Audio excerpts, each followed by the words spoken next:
तो चलिए भाई, क्लास 10 साइंस का पहला और सबसे जरूरी chapter chemical reactions and equation आज खत्म करते हैं। और सुनिए, ये कोई वन शॉट नहीं, ये है एक गन शॉट लेक्चर। मतलब इसको देखने के बाद इस चैप्टर से एक भी सवाल, चाहे वो स्कूल एग्जाम हो, प्री बोर्ड हो या बोर्ड एग्जाम, बाहर से नहीं आएगा, ये वादा है। तो पूरे कॉन्फिडेंस के साथ शुरू करते हैं। अपने आप से बस एक लाइन कहनी है, जो आज सपने में है कल वो हकीकत में होगा, और जो आज औकात में नहीं है कल वो अपनी जेब में होगा। तो चलिए इसी जोश के साथ शुरू करते हैं। अरे भाई, ये कोई जादू टोना नहीं है, ये है प्योर केमिस्ट्री जो हमारी आंखों के सामने हमारी रोज की जिंदगी में हो रही है। ये सब के सब उदाहरण है केमिकल रिएक्शंस के, एक ऐसी प्रक्रिया जहां एक चीज पूरी तरह से एक नई चीज में बदल जाती है। और आज हम इसी बदलाव के पीछे का सारा विज्ञान समझने वाले हैं, बिल्कुल आसान तरीके से। तो देखिए, हम इस चैप्टर को कैसे फोड़ने वाले हैं। पहले समझेंगे कि रिएक्शन आखिर है क्या, फिर इनको लिखने की भाषा सीखेंगे। उसके बाद इनके अलग अलग टाइप्स को देखेंगे, मतलब कौन जोड़ता है कौन तोड़ता है।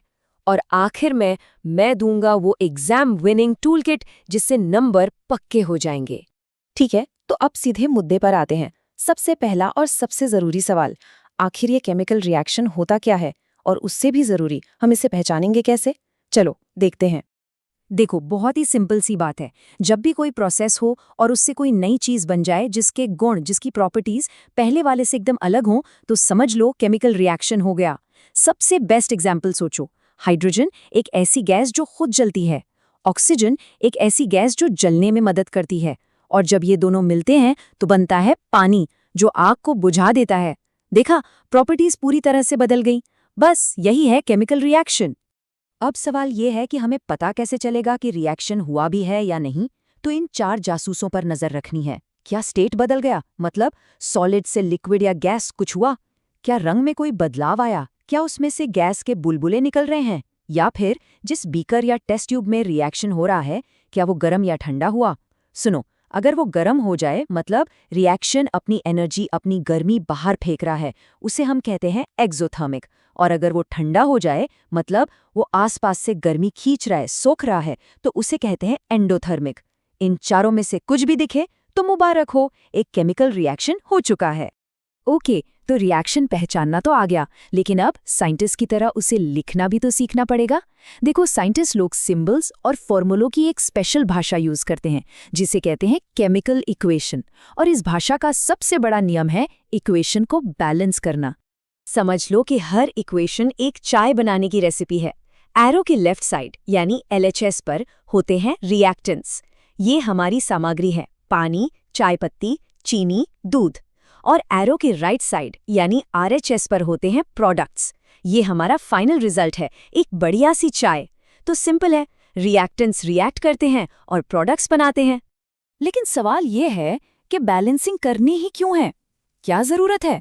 जरूरत इसलिए है क्योंकि हमें यूनिवर्स के एक सबसे बड़े नियम का पालन करना है, law of conservation of mass. ये नियम कहता है कि मास को न तो बनाया जा सकता है और न ही खत्म किया जा सकता है। मतलब रिएक्शन से पहले जितना टोटल वजन था, रिएक्शन के बाद भी उतना ही रहेगा। जितने एटम लेफ्ट में, उतने ही एटम राइट में होने चाहिए। तराजू बिल्कुल बराबर होना चाहिए। और ये रहा बैलेंसिंग का ब्रह्मास्त्र। कोई तुक्का नहीं, प्योर साइंस। इस स्टेप बाय स्टेप मेथड से कोई भी इक्वेशन बैलेंस हो जाएगा। सबसे पहले मेटल्स यानी धातुओं को बैलेंस करो, फिर नॉन मेटल्स को, उसके बाद ऑक्सीजन की बारी, और सबसे आखिर में हाइड्रोजन को। इस क्रम को दिमाग में डाल लो, MnOH, MnOH। इस ट्रिक के बाद कोई इक्वेशन बच नहीं पाएगा। चलो अब मिलते हैं रिएक्शंस की असली फैमिली से। सबसे पहले बात करते हैं 2 सबसे बेसिक भाई बहनों की। एक वो है जो चीजों को जोड़कर कुछ नया बनाता है, और दूसरा वो है जो एक चीज को तोड़कर अलग अलग कर देता है। पहला है कॉम्बिनेशन रिएक्शन। नाम से ही पता चल रहा है, कंबाइन करना यानी जोड़ना। इसमें 2 या उससे ज्यादा रिएक्टेंट्स जुड़कर एक और सिर्फ एक सिंगल प्रोडक्ट बनाते हैं। जैसे जब हम मैग्नीशियम के रिबन को जलाते हैं, तो मैग्नीशियम और हवा की ऑक्सीजन जुड़कर मैग्नीशियम ऑक्साइड का चमकदार सफेद पाउडर बनाते हैं। और इस प्रोसेस में ढेर सारी हीट और लाइट निकलती है। इसीलिए याद रखना, ज्यादातर कॉम्बिनेशन रिएक्शंस एक्सोथर्मिक होते हैं। अब आता है इसका बिल्कुल उल्टा भाई, डीकॉम्पोजिशन रिएक्शन। ये जोड़ता नहीं, ये तोड़ता है। इसमें एक सिंगल रिएक्टेंट टूटकर 2 या 2 से ज्यादा प्रोडक्ट्स में बिखर जाता है। और एक बात हमेशा याद रखना, किसी भी चीज को तोड़ने के लिए हमेशा एनर्जी लगानी पड़ती है। जैसे मम्मी की मार पड़ती है तो उनकी भी तो एनर्जी लगती है, वैसे ही एटम्स के बीच के बॉन्ड को तोड़ने के लिए बाहर से एनर्जी देनी ही पड़ती है। इसीलिए सारे के सारे डीकॉम्पोजिशन रिएक्शंस एंडोथर्मिक होते हैं। तो ये तोड़ने के लिए एनर्जी आएगी कहाँ से? इसके 3 तरीके हैं। अगर हमने गर्मी यानी हीट देकर तोड़ा तो वो कहलाएगा थर्मल डीकॉम्पोजिशन। अगर हमने बिजली यानी इलेक्ट्रिसिटी का झटका देकर तोड़ा तो वो है इलेक्ट्रोलिटिक डीकॉम्पोजिशन। और अगर हमने सूरज की रोशनी यानी लाइट से तोड़ा तो वो है फोटोकेमिकल डीकॉम्पोजिशन।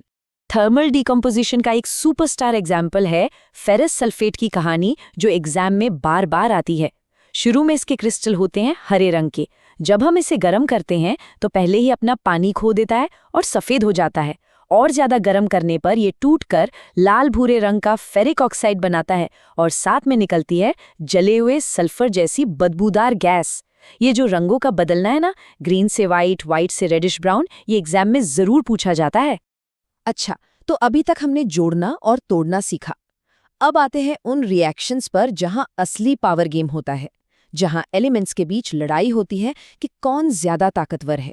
चलो देखते हैं ये पावर प्ले। तो पहला है डिस्प्लेसमेंट रिएक्शन।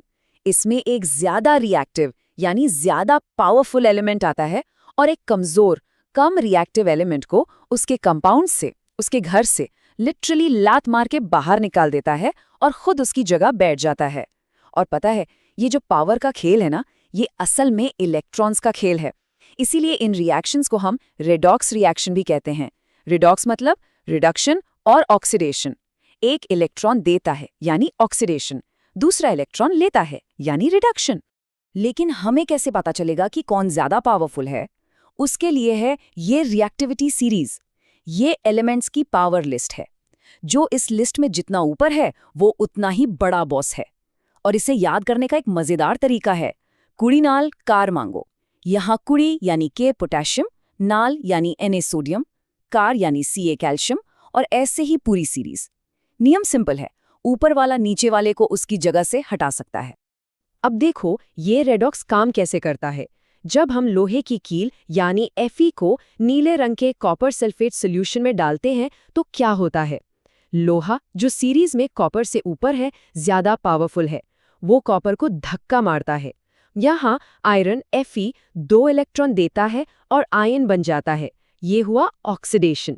और बेचारा कॉपर आयन वो 2 इलेक्ट्रॉन लेकर कॉपर मेटल बन जाता है। ये हुआ रिडक्शन। और इसी का नतीजा क्या होता है? नीला सॉल्यूशन हल्के हरे रंग का हो जाता है और लोहा की कील पर कॉपर की एक लाल भूरी परत चढ़ जाती है। अब आता है डबल डिस्प्लेसमेंट रिएक्शन। ये तो और भी मजेदार है। इसमें कोई लड़ाई झगड़ा नहीं है, कोई किसी को लात नहीं मारता। यहाँ होता है पार्टनर स्वैप। इसमें 2 कंपाउंड्स बस अपने आयन यानी पॉजिटिव और नेगेटिव पार्ट्स आपस में एक्सचेंज कर लेते हैं। ए का पार्टनर बी था, सी का डी था, अब ए का पार्टनर डी हो गया और सी का बी हो गया। सिंपल, आयनों की अदला बदली। और देखो, इस पार्टनर स्वैप का एक बहुत ही कॉमन रिजल्ट होता है प्रेसिपिटेशन रिएक्शन।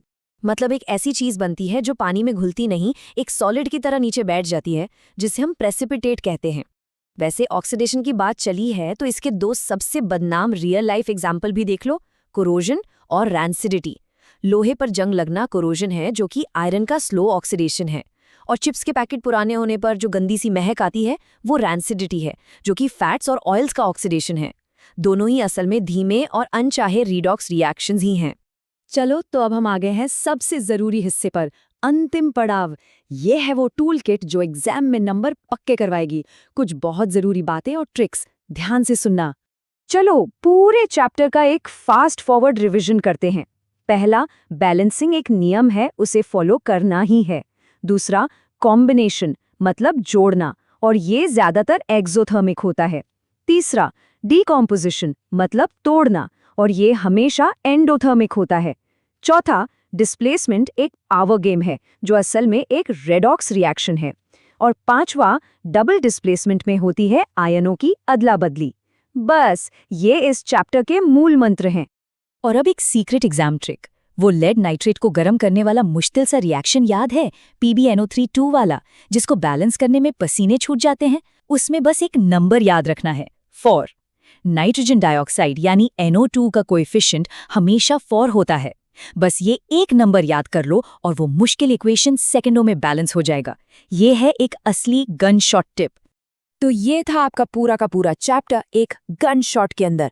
हमेशा याद रखना, साइंस मुश्किल नहीं है, बस उसे समझने का और महसूस करने का तरीका सही होना चाहिए। अब पूरे कॉन्फिडेंस के साथ, पूरे आत्मविश्वास के साथ एग्जाम में जाना है। मैं हूं खुशहाल मौर्य और मैं आपको साइंस को सबसे इजी बनाकर सिखाऊंगा। जीत आपकी ही होगी।